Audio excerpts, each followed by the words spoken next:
Senator, you and I were in Michigan a few days before Election Day. You said this decision was going to send a message. What message did you read from Michigan voters? Look, I think it's clear what the election in November is going to be all about. And I see why Donald Trump is starting to sweat a lot. And that is, it's going to be about costs and corruption. Donald Trump ran for office promising he was going to lower costs for American families on day one. Remember that? We're now on day, 550?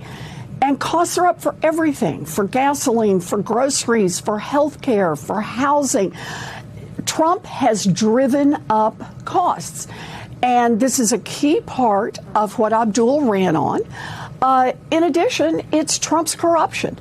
Everybody looks around and says, how did the president of the United States make $1.4 billion on a crypto scam while regular Americans lost more than $3 billion? So those are the two issues that Abdul ran on. I think that's what November is going to be all about. Yeah, because the first part of that chant that he opened rallies with was money out of politics, but then money in your pocket. So centering affordability there. I wonder, in Michigan specifically, what does it tell you that it was closer than people thought it was going to be? Look, at the end of the day, we know the polling is tough, and I don't pretend to be an expert on it. What I do know is that we are about to have another election coming up in Minnesota. And it's that same kind of tee-up. Look, we've got Peggy Flanagan running in Minnesota. I was just out there a couple of weeks ago. Great energy on the ground. She's built a grassroots movement. She's done it with volunteers. She's being outspent 10-1. And she is the fighter that Minnesota needs. She's the fighter that our country needs. So this upcoming election in Minnesota on Tuesday, I think, is another chance to engage on this fundamental question, and that is the influence of money on our politics versus the influence of hardworking people on the ground who say, I want change in Washington. I want a fighter like Peggy Flanagan. I want to look ahead to next Tuesday, but before I do want to stay on Michigan because I think the results leave us a lot to unpack. El Sayed actually joined MS Now last night. He weighed in on all of the discussions about what this means for the Democratic Party from his perspective. I want to play what he told my colleague Chris Hayes. If you think that the whole point here is about where the Democrats go, you might miss the fact that this is about everyday people in the state of Michigan. My goal is to get money out of politics, put money in your pocket, pass Medicare for all, because when I talk to Michiganders, as I have for the better part of 15 months, in their living rooms, in their basements, in their backyards, in their parks, they don't tell me about where they sit on the left-right spectrum. They're asking me about who's going to show up to make sure that I can afford my groceries, who's going to make sure that I can see a doctor when I get sick.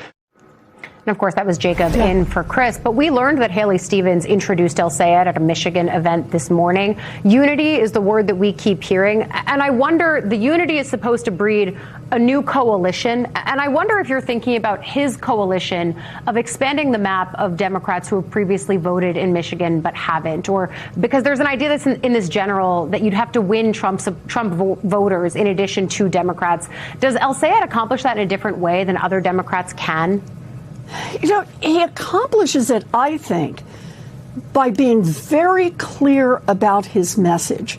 He is about corruption. That's what the first one is. Get money out of politics. And costs. Put money back in your pocket. And then he specifies particularly on health care. He is really tight on those two issues. And that's something that's affecting everybody. I don't care if you're a registered Democrat or registered Republican, you're not registered with any party.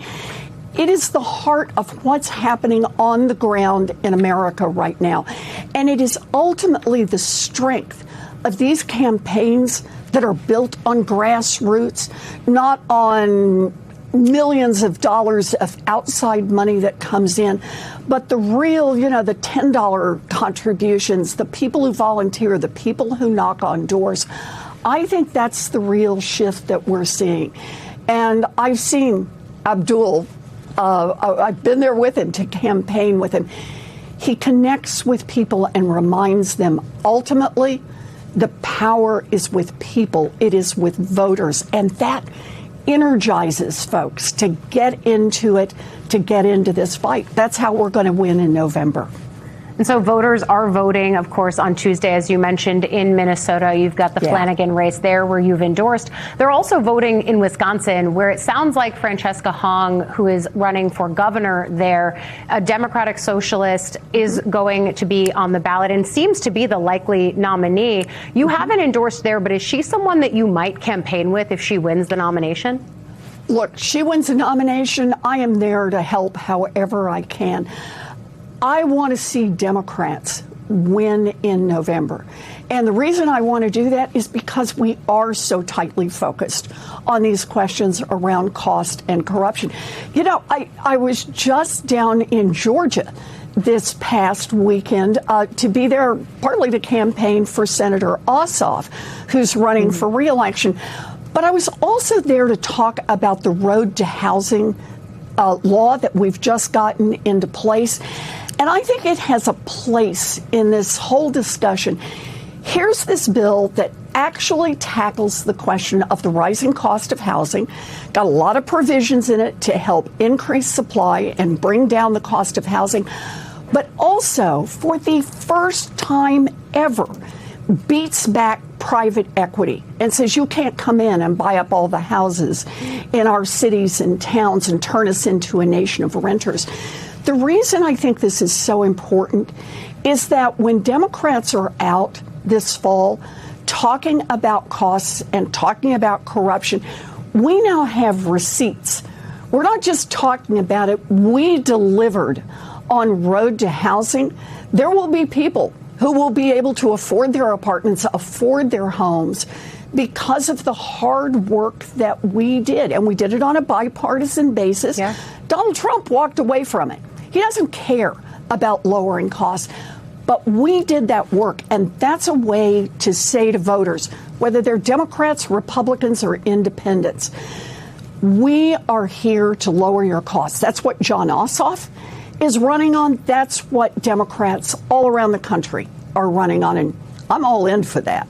Yeah, that's a tangible example of the conversation we were having before you joined us. What are Democrats doing to take advantage of the polling that shows an opening on the economy and on costs? You know, to that end, I was listening this morning or reading this morning a new letter from you and some of your colleagues urging your fellow Democrats to, in the words of this memo, pick fights with elites that make the system work, rig the system against working people. You contrast that with a message like this one delivered yesterday from the president in Nevada. Watch. And we're bringing down prices, and we brought down prices, and nobody can believe what's going on. And when oil goes down, and it's going to go down very rapidly, and it's happening very soon, already happening. If you look, today it's $75 down to 75. It's dropping. And we may have to send it up again. We may have to, you know what happens when we send it up, but we hope we don't have to. Does that do your job for you? Yeah, frankly, it does. You know, we just show clips of Donald Trump all day long. We can show those clips of Donald Trump calling affordability a hoax. Donald Trump, when we're talking about lowering the cost of housing, saying it's a big yawn. Donald Trump saying in about 100 different ways that he just doesn't care about lowering costs for American families. And the point that we were making in this memo to our colleagues is, look, don't just say, I'm going to be here and lower costs. Actually call out why those costs are so high. Show people you are willing to get in the fight. Why are our costs so high? One of the reasons is because we're spending $1 billion a day dropping bombs halfway around the world. And that is driving up the cost of gasoline here at home. It's driving up the cost of groceries, anything that has to be trucked around. Why is it that the price of groceries is so high? In addition to that, look at Donald Trump's tariffs. They have pushed up costs. Healthcare, your healthcare costs are up.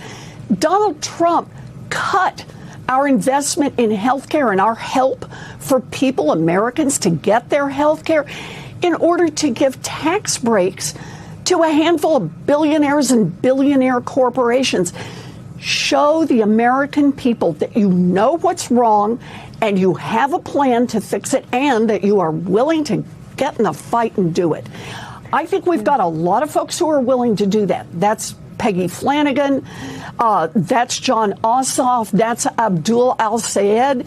It's all of those folks. But we need all of our Democrats, including those of us in the Senate who are not up for re-election right now, to get in that fight and amplify that so everybody in America hears it and never doubts whether or not Democrats are ready to fight. And of course, before the Senate and senators like yourself can get out of town and back on the campaign trail, they've got a lot of work to do before they get to August recess. I'm talking about we're waiting on votes for Russian sanctions, but we're also definitely waiting to see if the Todd Blanche nomination comes up for a vote on the Senate floor. You're not responsible for the Republican whip count, but do you get the sense that they have the votes when it comes to Blanche? And when are you anticipating that you guys do this? You know, the word I would use over on the Republican side, and they should speak for themselves, is I keep looking over there and seeing a lot of people who look queasy. They are very uncomfortable about putting not just the president's personal lawyer in charge of the Department of Justice, but the guy who wants to defend the deal that Donald Trump and his family will never get audited for all of their tax cheating. The outside estimate is that's like $100 million that they just basically a gift to Donald Trump and a cost to American taxpayers who don't get that money back. So I think there are a lot of folks on the Republican side who are not eager to have their names next to a yes vote for Todd Blanche. And let me put it this way. If they are eager to have their names next to it, shame on them.